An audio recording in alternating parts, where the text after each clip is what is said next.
5 نصايح هتخلي الفلوس تحس بأمان معاك وتحترمك وتفضل موجودة في محفظتك. ما تتجوزش واحدة طالبة دهب وفرح وفشخرة على قفاك. طب ما كده يا محمود انا مش هلاقي.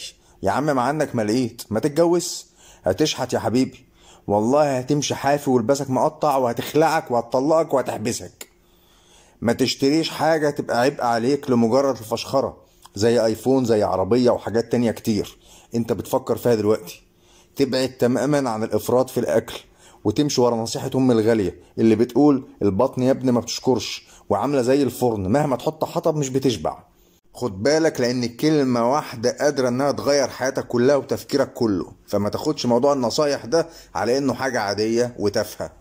السجاير والقهاوي والبلايستيشن والاكل بره والكلام الفارغ ده كله لازم تبعد عنه. مفيش حد عاقل بيروح يصرف 100 جنيه في علبة سجاير ولا مطعم.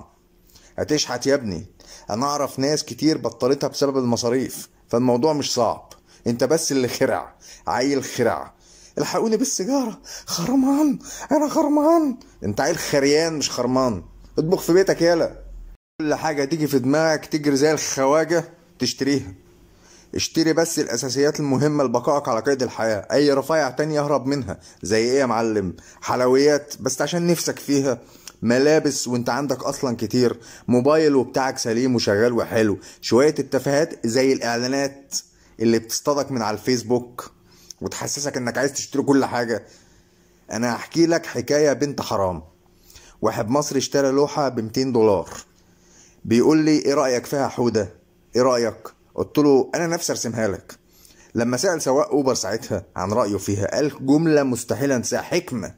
سواق اوبر قال انت يا حاج اشتريت فرحتك وسعادتك للحظات بال$200 دول. يعني ايه الكلام ده؟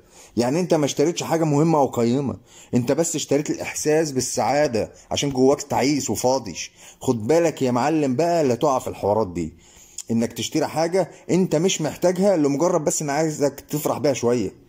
لو عايز اجزاء تانية بقى اكتب لي في التعليقات، وما تنساش لايك واشتراك لاخوك.